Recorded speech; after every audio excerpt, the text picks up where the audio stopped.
Hi, welcome back to the channel. This is Dawn Oprah of SewRetired.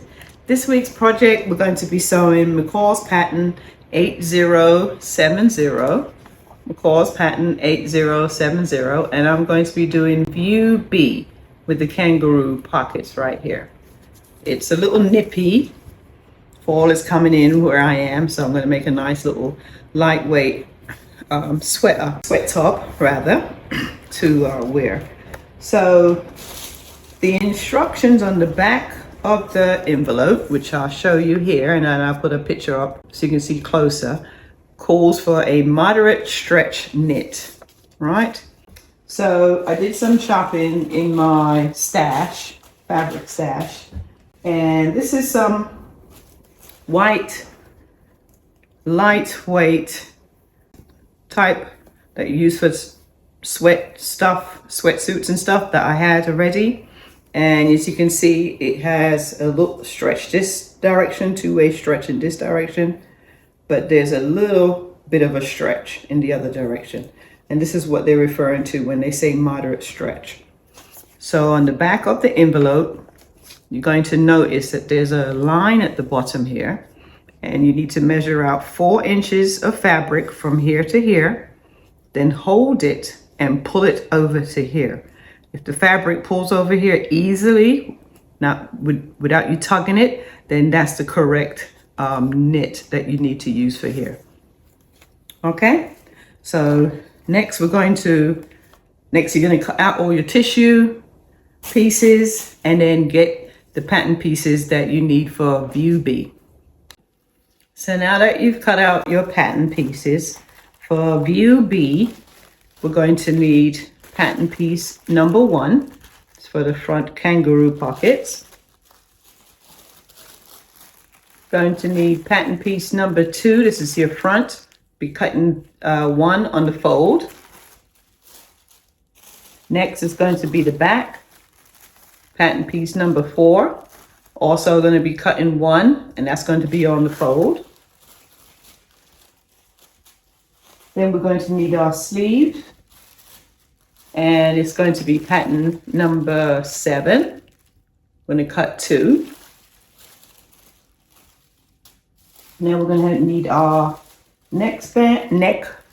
sleeve band is next, sorry. It's pattern piece number 8. And then the last piece is pattern piece number 9, the neckband. Once you've got all those together, we're going to lay it out on the fabric, and then we're going to cut. So every instruction envelope for your patterns, when we're doing McCall's pattern, view B, we'll show you the layout. So here's for the layout for view B. Over here you will see whether it's a 60-inch fabric with nap or either 60-inch wide fabric without nap. And then it gives you a layout on how to put your pattern pieces on your fabric. All right, this is always good to know when you're a beginner and you're not sure how to lay out your pieces. So this is piece number 4 here, the back, and I am going to be doing the medium, which is the middle one. So I've traced out my line that I'm going to be cutting, plus any important little notches and symbols that I need to be added to the sew. Just pull this down a little bit so I could show you this top section right here. So this is the marking that you're going to need when you're putting in the collar, right? So just transfer all your markings over, okay? After you do all that, then continue to cut out your pieces. So after you lay out your pieces, as you, a lot of the patterns, all the patterns rather, excuse me, come with multiple sizes. So this one is small, medium, and large. I'm going to be cutting this as a size medium because that's what fits me. And that's based upon my measurements and then the finish measurements that's on the back of the envelope, right? So I have a video that talks about the 7 essential sewing tools that I feel that you should have in your kit as a beginner without buying, too many fancy things. And then once you decide, oh, I definitely want to sew, then invest in more things. So this is a tracing wheel, and then this is the tracing paper that we're going to be using. And this is the company that I got this from, double face wax free tracing paper. Now they do have single face one. I just happened to get this one as it was on sale. So then you're going to put, here's your fabric, your tracing paper, and your tissue pattern piece up here. Then you're going to trace out your size. Push down on it firm enough for it to come through on the other side, but not too firm that you tear the tissue.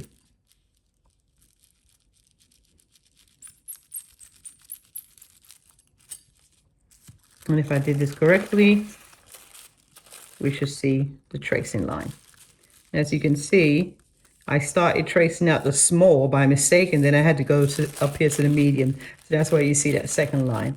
So I'm going to do this all the way around. We're going to press under a quarter inch. And then after that, we're going to press under the fold on the front pocket.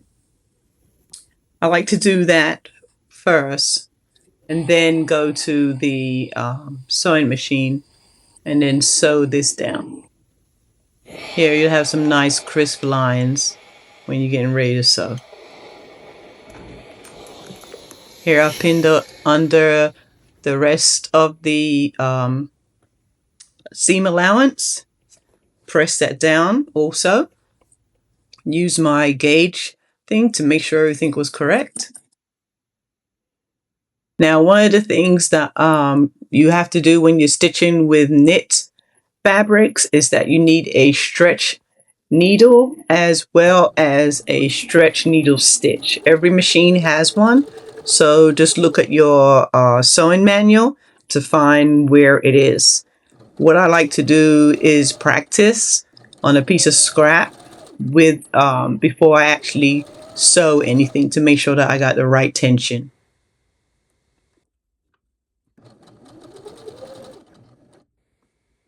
So as I was cutting out the fabric, I decided that I was going to add a little bit of a overlay on the front. So I have an old knit shirt, I have an old lace shirt that didn't fit me anymore. So I decided that I would use that to embellish the front pocket. So here I am adding that onto the front pocket here. What I did was just cut out a smaller size than what the original pattern piece was, then fold it under, and then just stitched it on top of the pocket piece, and then left a little side part where it overlapped a little bit, and it came out pretty nice, I thought.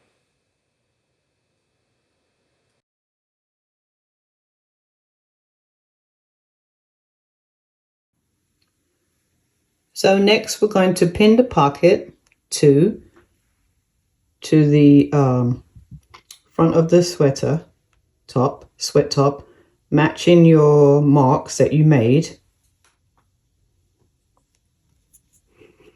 And after you pin it, we're going to base stitch and then edge stitch all the way around.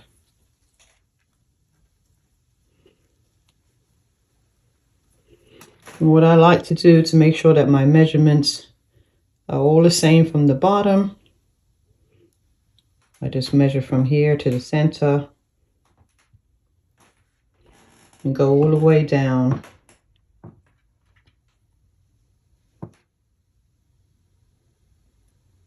to make sure everything is level and nice and squared.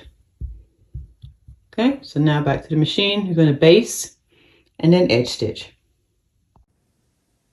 So as I was cutting out the pattern, an idea popped into my head. I have an old eyelet lace shirt that doesn't fit me anymore. And I decided to cut up the front of the shirt to embellish the pocket. Now this is the little pocket that was on the shirt itself that I took off, and I stitched it on here, so now I have a little pocket inside of a pocket. So this is turning into So here we're a going to sew-in stay slash stitch recycle. both of the top shoulders according to the instructions, because now we're going to pin the front at the shoulders and we're going to stitch the sides. So you're going to use this to adjust the ease at the top. That's what the stay stitch is for, right? Then after that, you're going to base all the way around the two shoulder sections as well as your two side sections.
All done.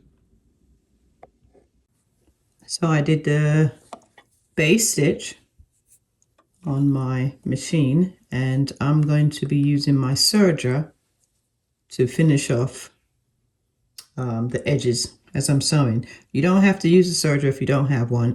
The instructions say to do a base stitch and then do a another regular stitch on top of that.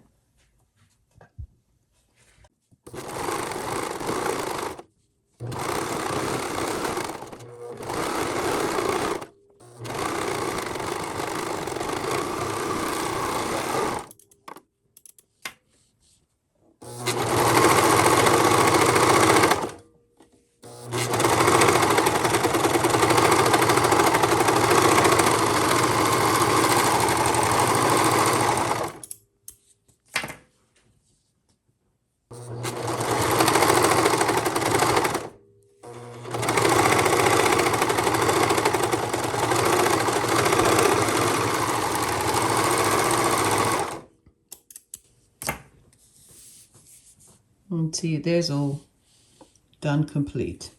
Now next we're going to go back to the sewing machine, and we're going to do a stay stitch all the way around the neck and stitch the neck bands together. So after you've done the stay stitch around the neck, you're going to stitch the neck band, turn it wrong sides together and turn it in half on the fold line like this. See right here. And then you're going to match up your symbols. So remember, there's a triangle here and then a triangle on the shirt itself. So you're going to match those symbols up here, the triangle on this side, the triangle on that side. And then you have two notches here in the front, right here, and you're going to match up your notches.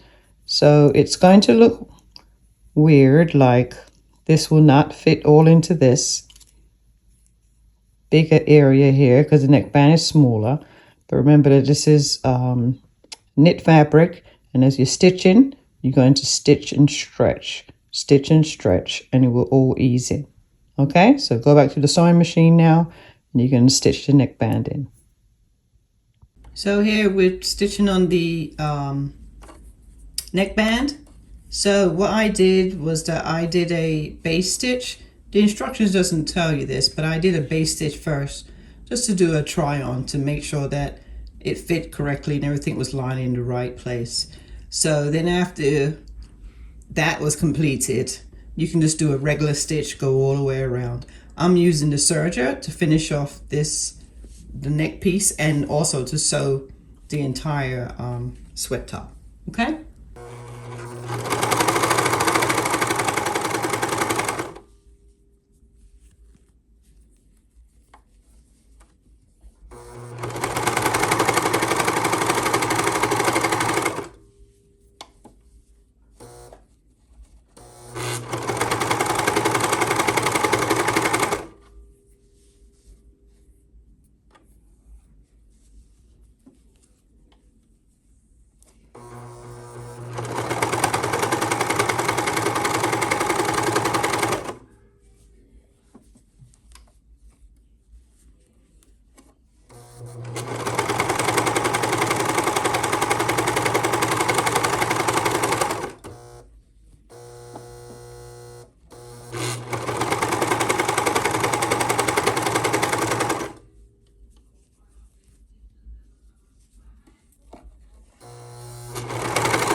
There we go, it's all completed, and then in here is nice and neat, all edges all tucked in. So now let's do the sleeve.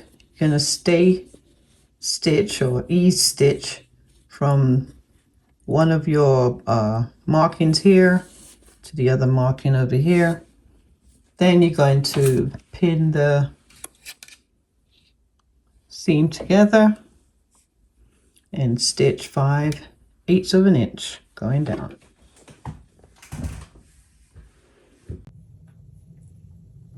So now we're putting in the sleeve. Remember, you're going to have right sides together, right sides facing.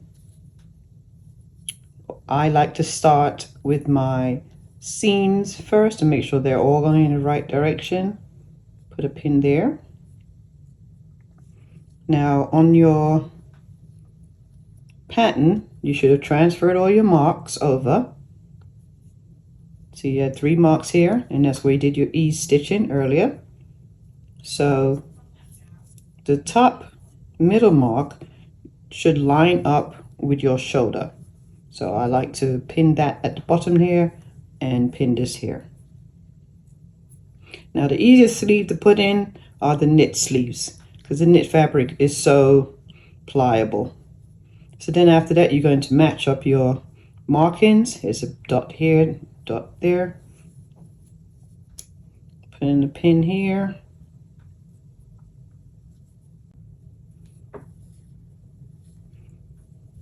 Line up your notches.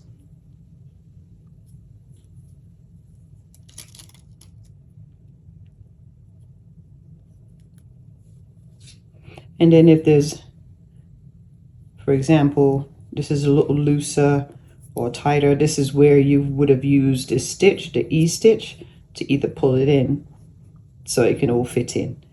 But as I said before, the knit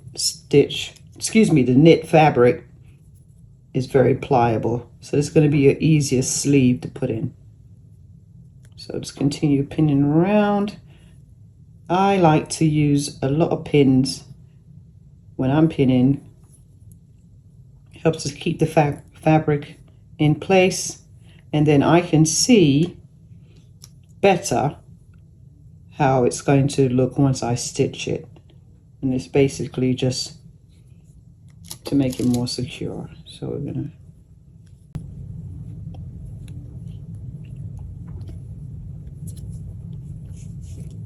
line up the marks.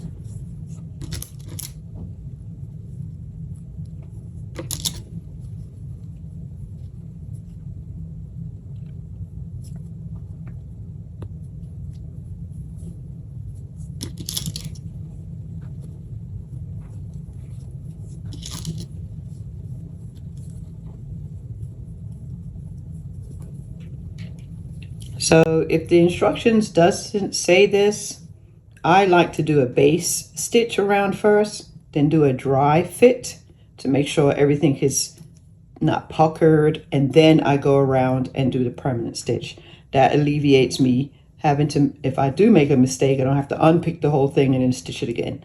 And the base stitch is easier to pick out. So once you got your sleeve pinned all the way in, nice and neat, let's go to the machine, do a base stitch, do a dry fit, and if that's all correct, then do the permanent stitch and you put your sleeves in.